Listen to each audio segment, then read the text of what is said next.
नमस्कार दोस्तों, आज की यह कहानी कोई फिल्मी स्क्रिप्ट नहीं है, कोई काल्पनिक कहानी नहीं है, बल्कि यह उत्तर प्रदेश की एक ऐसी सच्ची घटना है जिसे सुनने के बाद आपके मन में भी एक ही सवाल उठेगा। क्या वर्दी पहन लेने से इंसान ईमानदार हो जाता है? दोस्तों, जिस शख्स की हम आज बात करने जा रहे हैं वह कोई आम आदमी नहीं था। वह उत्तर प्रदेश पुलिस में कांस्टेबल था, यानी वही पुलिस जिसे लोगों की सुरक्षा की जिम्मेदारी दी जाती है। लेकिन इसी कांस्टेबल की पत्नी जब एक दिन मदद की गुहार लेकर पुलिस के वरिष्ठ अधिकारी के पास पहुंचती है, तो वह सिर्फ अपने लिए नहीं, अपने बच्चों के भविष्य के लिए मदद मांग रही थी। महिला कहती है, साहब, मेरे पति पुलिस में कांस्टेबल हैं, लेकिन वह घर नहीं आते, हमसे बात नहीं करते और दूसरी महिलाओं के साथ रहते हैं। मुझे उनसे कुछ नहीं चाहिए, बस इतना कर दीजिए कि उनकी तनख्वाह का आधा हिस्सा मुझे मिल जाए, ताकि मैं अपने बच्चों का पालन पोषण कर सकूं। दोस्तों, यह कोई छोटी मांग नहीं थी, यह एक माँ की मजबूरी थी। वरिष्ठ अधिकारी उस महिला की बात सुनते हैं। उन्हें भी लगता है कि यह मांग गलत नहीं है, क्योंकि बच्चे बड़े हो रहे हैं, उनकी पढ़ाई है, उनका भविष्य है। और फिर एक आदेश दिया जाता है, कांस्टेबल की तनख्वाह का 50% हिस्सा उसकी पत्नी को दे दिया जाए।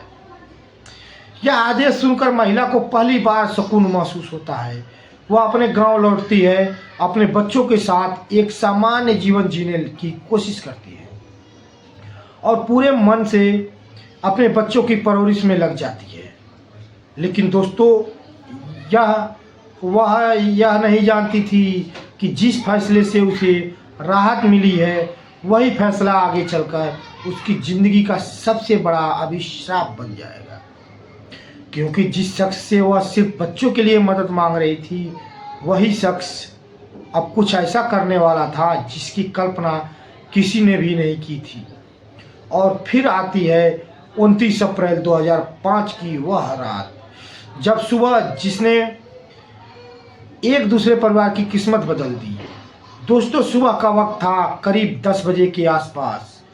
उत्तर प्रदेश के फर्रुखाबाद जिले के एक गांव में एक मारुति वैन आकर रुकती है। वैन से उतरता है एक व्यक्ति, नाम अमर सिंह यादव। वर्दी में नहीं था, लेकिन पहचान वही थी, यूपी पुलिस का कांस्टेबल। उसके साथ एक ड्राइवर भी था। अमर सिंह सीधा अपने घर के अंदर जाता है, अपने बेटे से मिलता है, उससे बातचीत करता है और फिर कहता है, चलो आज शहर चलते हैं, खरीदारी करनी है, अगले महीने तुम्हारी बहन की शादी है। बेटा यह बात सुनकर अपनी माँ को बताता है। महिला यह सुनकर कोई शक नहीं करती, क्योंकि शादी नज़दीक थी, खरीदारी जरूरी थी। वो अपने बच्चों को तैयार करती है और पूरा परिवार मारुति वैन में बैठ जाता है। वैन गांव से निकलती है और करीब 20-22 किलोमीटर दूर शिबरा मऊ पहुंचती है। शहर में एक दुकान, फिर दूसरी, फिर तीसरी। लेकिन दोस्तों, घंटों घूमने के बाद भी कोई खरीदारी नहीं होती। शाम ढलने लगती है, करीब 6:30 बजे वापस लौटने की बात होती है। वैन दोबारा चलती है, लेकिन बस स्टैंड के पास फिर से रोक दी जाती है। कोई ठोस वजह नहीं बताई जाती। बच्चों को चुप रखने के लिए खाने पीने की चीज़ें दी जाती है और लगभग 1 घंटा वहीं खड़ा रहकर समय बिताया जाता है। फिर अचानक कहा जाता है, चलो अब घर चलते हैं। शाम के करीब 7:30 बजे गाड़ी गांव की ओर बढ़ती है। कुछ ही दूरी पर जहाज रोड के पास एक पुल आता है। अचानक ड्राइवर बोलता है, साहब, गाड़ी बहुत गर्म हो गई है, इंजन ओवरहीट हो गया है, गाड़ी रोकनी पड़ेगी।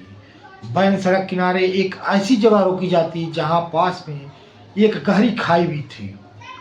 बच्चों से कहा जाता है, डरो मत, बस गाड़ी ठंडी होने दो। ड्राइवर बाहर निकलता है, एक कट्टी निकालता है और इंजन में पानी डालने लगता है। लेकिन दोस्तों, वह पानी नहीं था।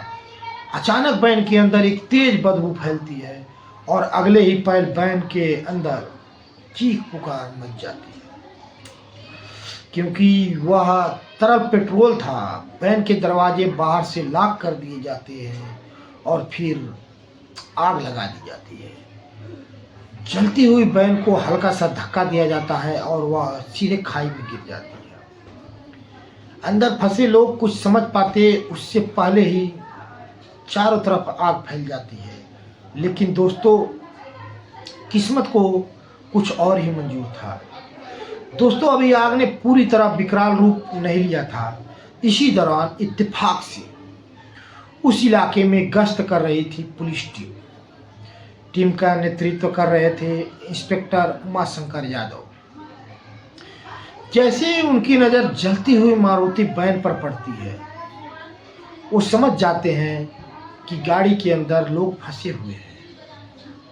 इसी बीच अमर सिंह यादव और ड्राइवर मौका देखकर वहां से भाग जाते हैं। इंस्पेक्टर चाहते तो उनका पीछा कर सकते थे, लेकिन उन्होंने फैसला किया पहले जान बचाना जरूरी है। पूरी टीम जान जोखिम में डालकर आग बुझाने की कोशिश करती है। मिट्टी डाली जाती है, शीशे तोड़े जाते हैं और एक एक कर अंदर फंसे लोगों को बाहर निकाला जाता है।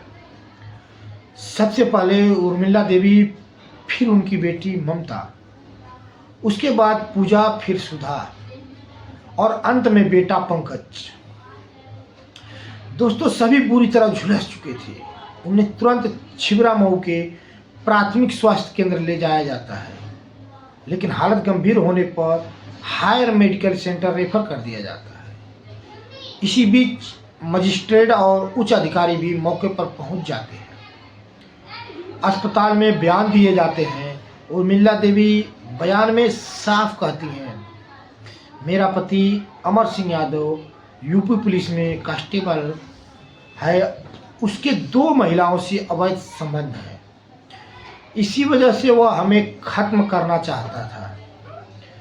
चारों बच्चों के बयान लगभग एक जैसे थे। इलाज के दौरान सबसे पहले उर्मिला देवी की मौत हो जाती है, फिर बड़ी बेटी ममता और उसके बाद पूजा भी जिंदगी की जंग हार जाती है। केवल सुधा और पंकज जिंदा बच पाते हैं। पुलिस मामला दर्ज करती है धारा 302 और 436 आईपीसी। निचली अदालत अमर सिंह यादव को मृत्युदंड सुनाती है। हाईकोर्ट में अपील जाती है, लेकिन हाईकोर्ट भी फैसले को सही ठहराता है। मामला सुप्रीम कोर्ट पहुंचता है। 1 जुलाई 2014 सुप्रीम कोर्ट फैसला सुनाता है, मृत्युदंड को आजीवन कारावास में बदला जाता है, लेकिन शर्त यह कि कम से कम 30 साल जेल में रहना होगा। दोस्तों, यह कहानी किसी को डराने के लिए नहीं है, किसी का दिल दुखाने के लिए नहीं है। यह कहानी है सिस्टम के अंदर छिपे अपराध की और न्याय की लड़ाई की, जहां वर्दी भी कभी कभी खूनी बन जाती है। दोस्तों, अगर आपको लगता है कि ऐसी कहानियां सामने आनी चाहिए तो वीडियो को लाइक कीजिए, शेयर कीजिए और कमेंट में अपनी राय जरूर लिखिए। दोस्तों, इस वीडियो में इतना ही। मिलते हैं आपसे अगले वीडियो में एक और नई कहानी के साथ। तब तक के लिए जय हिंद, जय भारत।